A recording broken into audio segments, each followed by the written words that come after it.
afternoon, you beautiful people. Last night I went to a launch party for Just Saying PSAs.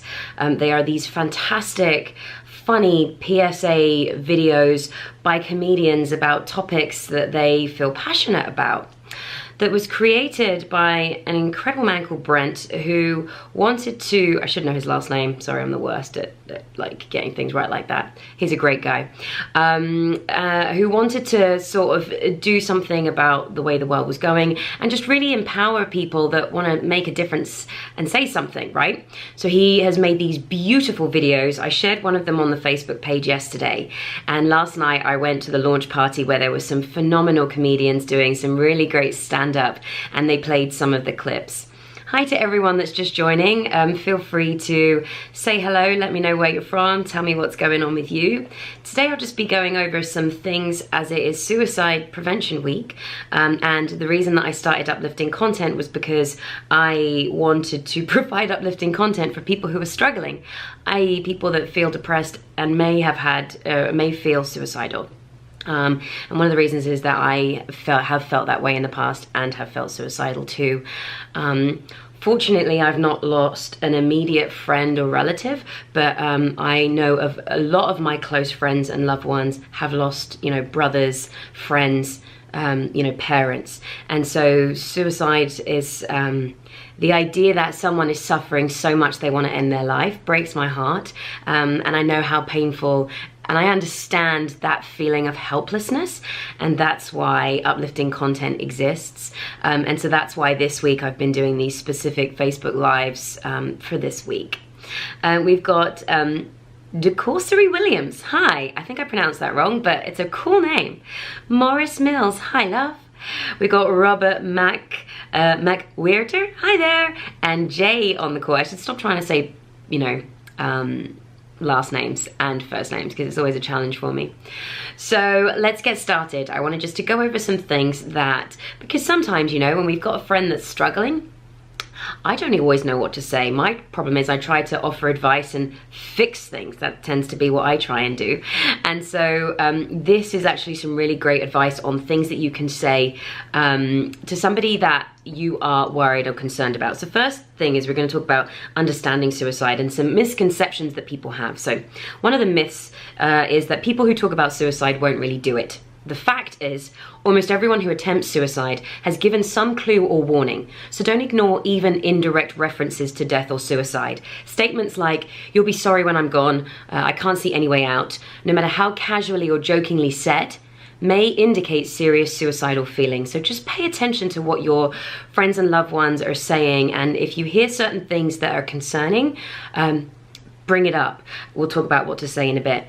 Another myth is anyone who tries to kill him or herself must be crazy. The fact is most suicidal people are not psychotic or insane. They must be upset, grief-stricken, depressed, or despairing. But extreme distress and emotional pain are not necessarily signs of mental illness. So not all suicidal people are crazy. And also we shouldn't be calling people crazy. Another myth is if a person is determined to kill him or herself, nothing is going to stop them. The fact is, even the most severely depressed person has mixed feelings about death, wavering until the very last moment between wanting to live and wanting to die. Most suicidal people do not want death, they want the pain to stop. The impulse to end it all, however, is overpowering. However overpowering, does not last forever. So, you know, there's still hope. Myth is that people who die by suicide are people who are unwilling to seek help. The fact is, studies of suicide victims have shown that more than half had sought medical help in the 6 months prior to their death. So people do want help. Death is the last way out, and so they do want help. So let's be there for people who feel like this is their only option. Myth, talking about suicide may give someone the idea. The facts, you don't give a suicidal person morbid ideas by talking about suicide. The opposite is true. Bringing up the subject of suicide and discussing it openly is one of the most helpful things that you can do. So don't be afraid to talk to someone who you are concerned about suicide. If you think that it might trigger them, if they are having those feelings, it's helpful for you to talk to them about their feelings that they're having. Let me just hop on back to our Facebook. Yay, we got Steve. Thanks for the great page. My pleasure. Hey, Rebecca. Sergio, lovely to see you. He says, suicide is the final solution of temporary problems Robin Williams. You know what, this is so interesting that you just posted that, Sergio, because I was Googling stuff to talk about on this live, and I Googled 10 things not to say to someone who's suicidal, and there were 2 separate posts, and interestingly, that was one of the things not to say to someone who's suicidal. Suicide is a final solution of temporary problems. Interestingly, Robin Williams said that, who went on to kill himself, and the reason that these people, and so thank you for sharing that quote, Sergio, because I think it's a thing that a lot of people often say to people who are feeling suicidal. And for the women that have written these articles with 10 things not to say, the reason they said not to say this is because suicide isn't, by saying suicide is a solution, suicide is never a solution. You're implying that it will solve a problem, and it's not solving a problem. We don't want this to be a thing that someone thinks can solve a problem. So rather, if you're going to use that, it's saying suicide is a permanent action or activity, not a solution, right? So we would say suicide is a permanent activity. And the reason for saying of temporary problems is because sometimes that really negates what people are going through. Some people are dealing with lifelong chronic conditions. And so to say that that is temporary kind of undermines what they're going through. It might not necessarily be true. I think it's the message of what it's trying to convey is that that can't be undone, it's permanent, and these problems there is the potential that they can be solved, right? So it's a really interesting one. So yeah, just from the articles about 10 things not to say, I would be careful around using that statement and replace final solution with final action is a permanent action of problems that you can work through and overcome. I would word it like that. Jakub says, hello. Hi, Scotty. Nikki says, that is not a myth. Those that are suicidal, even in psych wards of hospitals, find a way, per a psychologist who has worked within these hospitals. Which one are you talking about, Nikki? Which one was not a myth? I gave a few there. And let me I'm going to link to the article in the comments of this is what I'm going from. So let me know, Nikki, which one you were referring to there. Rebecca says, I have struggled with suicidal intention for years. I have CPTSD and it's very difficult. Rebecca, I'm sorry, so sorry that you've been feeling this way. I'm gonna go through this with you, and feel free to respond if you want to. And yeah, I hope that kind of you're in a good place now. How are you feeling about where you're at now? So, warning signs of suicide. These are the things that that we should be looking out for. Talking about suicide. So any talk about suicide, dying, or self-harm, such as, I wish I hadn't been born, if I see you again, and I'd better be off dead. So that's a warning sign. Seeking out lethal means, so seeking out access to guns, pills, knives, or any other objects that can be used in a suicide attempt. Preoccupation with death, so an unusual focus on dying, death, or violence, writing poems or stories about it. No hope for the future. Feelings of hopelessness, helplessness, and being trapped, there's no way out. Belief that things will never get better or ever change. Self-loathing and self-hatred. Again, these are the things that we should all be looking out for with friends or loved ones that may be feeling suicidal. Self-loathing, self-hatred. Feelings of worthlessness, guilt, shame, and self-hatred. Feeling like a burden. Everyone would be better off without me. A friend of mine's brother died last year of suicide, and that was definitely something that he believed, that everyone would be better off without him, and just sadly everyone's devastated. But that is a belief that people have when they just feel such self-loathing. Getting their affairs in order, making our will, giving away prized possessions, making arrangements for family members. Again, these are all warning signs to look out for someone that might be feeling suicidal. Saying goodbye. Unusual, unexpected visits or calls to family and friends. Saying goodbye to people as if they won't be seen again. Withdrawing from others. Withdrawing from friends and family. Increasing social isolation. Desire to be left alone. Self-destructive behavior. Increased alcohol or drug use. Reckless driving. Unsafe sex. Taking unnecessary risks as if they have a death wish. Sudden sense of calm. A sudden sense of calm and happiness after being extremely depressed can mean that the person has made a decision to attempt suicide. So those are all things to be just conscious of.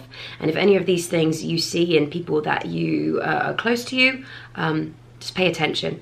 I just shared the link to this page. I'm going through these things. I've shared the link to this website. It's a suicide prevention page. So you can go through it in more detail, because I know I'm going through them. I'm sure you can't remember all of them unless you're like a genius, in which case let me know. I'd be really impressed. Rebecca says, I agree with you on that. Damn it, when I keep talking, I miss out on what you said, which is exactly what you mean. Holly said, suicide doesn't end the pain, it just passes it on to those around you that cared and loved for you. Holly, that's a really powerful point and a true point. And I agree with you there. It does pass it on. When I was reading up on the 10 things not to say that someone that was suicidal, saying things like, you know, don't do this, you'll hurt, you know, the people that love you. Suicidal people know that, that they are worried about friends and family. But like I mentioned before, a lot of people feel like them leaving they feel like they are a burden to loved ones. So that doesn't necessarily, I mean, it's a great point. I just feel like when talking to somebody, I think that would be something that's okay to mention. Do you know that you would be passing it on to the people that love you? So why not work with them to help you get better, so that you both don't have to feel that pain? Maybe that might be a more a better spin on it, because it's just being very mindful that what we're saying when people are talking about this, not to sound judgmental, not to get angry, not to attack. That's stupid. Why would you be so stupid? Because that will make people isolate themselves and then not want to talk about it, right? Marshall says, mental health has never been taken seriously in this country. Everyone needs to concentrate on their mental health. I wholeheartedly agree with you, Marshall. Nikki says, the myth of those who want to commit suicide will find a way, or something close to that. In those hospitals, those people had zero access to ways to commit suicide and all still found a way. Wow, yes, great, yeah, thank you.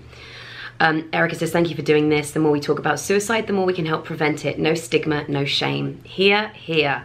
Rebecca says, it's a struggle, but I make sure not to isolate and see a therapist regularly and check in with my doctor. So that helps me maintain. It's a very lonely feeling, and and powerlessness. Rebecca, thank you for that comment, because I, like you, definitely deal with depression on and off. The suicidal stuff is you know, that is just never something that I would entertain anymore. I do sometimes, when I'm in these really low places, just think, what's the point? And I can't be bothered, and I don't want to do this anymore. I don't want to be here. I would never act on that. But being like you, I can check in when these things happen, and now I know what I need to do when these things start to arise. So going to a doctor, seeing a therapist. Mine is opening up to my friends, my loved ones, like just really kicking myself in the butt with self-care. Like all of that kicks in when I start to feel these feelings arise. And so I think for everyone, it's important to have your like emergency self-care regimen. I'm sounding so American. We'd say regime in England. It's really important to have that in order. So mine is just meditation and spiritual practice, and getting back to that, and getting back to kind of quieting the mind, and reading stuff for me that inspires me, and speaking to people about stuff. That's kind of my thing. And I love that you've got that too, Rebecca. She also says, not everyone has a support system such as family and friends. And to that, I would say there are some really incredible suicide prevention crisis helplines. I shared them in my newsletter that we sent on Monday. For anyone that doesn't have it, subscribe to my newsletter. It will be at the end of all of my Facebook Lives. You can just sign up in the link. It's the only way to stay connected and never miss a beat with uplifting content stuff. And I'll also share some suicide prevention crisis helpline websites here. So if you feel like there isn't anyone to turn to, you do have people. Also, something that I would say is, even when we feel like we don't have people to turn to, I've often felt that way. Sometimes they're just, you just are, if you reached out. Just reaching out to a friend and saying, I'm going through a really tough time. can we just get together and talk? I feel very lonely sometimes and don't reach out to people, which perpetuates the feeling of being lonely because I'm not reaching out. And when I reach out and tell anyone what's going on with me, they're immediately there and supportive. But sometimes we just need to do the reaching out. Knowing what to say would be so effective and helpful, says Martha. Well, funny you should say that. Thank you for providing me with the most flawless segue to my next thing. Speak up if you're worried, and what to say to someone who's feeling suicidal. It's like we're one mind, Martha. Ways to start a conversation about suicide. Things that you can be saying. I've been feeling concerned about you lately. Recently, I've noticed some differences in you, and I wondered how you were doing. I wanted to check in with you because you haven't seemed yourself lately. Questions you could ask. When did you begin feeling like this? Did something happen that made you feel this way? Oh my gosh, I need to sneeze. Oh, come on now. Let's do this. Oh, you know when you just really want to sneeze and it doesn't happen? Damn it. I wanted to do that. It's going to come back. How can I best support you right now? Have you thought about getting help? What you can say that helps. You are not alone in this. I'm here for you. You may not believe it now, but the way you're feeling will change. I may not be able to understand exactly how you feel, but I care about you and I want to help. That's a beautiful one. When you want to give up, tell yourself you will hold off for just one more day, hour, minute, whatever you can manage. When talking to a suicidal person, do be yourself. Let the person know you care, that he or she is not alone. The words are often unimportant. If you are concerned, your voice and manner will show it. Listen. Let the suicidal person unload despair, vent anger. No matter how negative the conversation seems, the fact that it exists is a positive sign. Be sympathetic, non-judgmental, patient, calm, accepting. Your friend or family member is doing the right thing by talking about their feelings. Offer hope. Reassure the person that help is available and that the suicidal feelings are temporary. Let the person know that his or her life is important to you. Take them seriously. If the person is saying things like, I'm so depressed, I can't go on, ask the question, are you having thoughts of suicide? Are you not you are not putting ideas in their head. You're showing that you are concerned, that you're taking them seriously, and that it's okay for them to share their pain with you. Don't argue with the suicidal person. Act shocked. Promise confidentiality, because if you get sworn to secrecy and you are genuinely concerned and you have to get help for this person, then you'd have to go back on your word. Don't offer ways to fix their problems or give advice or make them feel like they have to justify their suicidal feelings. It's not about how bad the problem is, but how badly it's hurting your friend or loved one. Don't blame yourself. You can't fix someone's depression. Your loved one's happiness or lack thereof is not your responsibility. That's a really incredible one, actually, because that's really hard, because sometimes no matter what you do might not be able to help, and you can't fix or change anyone or change how they feel about themselves. All you can do is just be there, offering loving support, guiding them in whichever direction they need for help.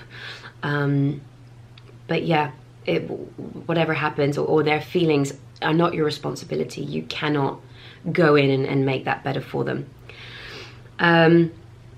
Ashley says, if I had known what I know, if I had known that then what I know now, we lost our best friend on January 1st this year. Suicide took his life and just left a hole in all our hearts. I will be his voice. Oh, I'm so sorry, Ashley. I'm just so sorry. And this is it, like, this is why we need more people talking about this and more people being able to see the signs of this in friends and loved ones. And thank you for continuing to share their story. Hi, Mummy, love you. Marshall says the key is to distinguish between being sad, being depressed, and being suicidal. Is there a major difference between all of those three? 100%. And it talks about in this piece, like the levels of suicide risk. We all feel sadness, right? That's a human emotion that we all feel, and it's important for us to express sadness when we feel it. Cry, express anger, not go around beating people up, but like allow yourself to feel those feelings of anger, sadness, or whatever, so that they can dissipate. That's how we process things. The problem is humans don't like to feel sad, so we push all of these feelings away, and that causes even more problems. So sadness is completely normal. We need to express sadness. Depression, my definition of depression is like a deeper level of sadness that just can't be let go of. And it's something that can kind of take hold of someone, and is not as easy to process and move away from. It can become all encompassing. It can make you feel hopeless, and it can lead to feeling suicidal. So yeah, I think those are definitely 3 things that are good to be mindful of with friends, people that you love. Also, this is great, the levels of suicide risk. So if someone, a low level of suicide risk, some suicidal thoughts, no suicidal plan, says he or she won't attempt suicide.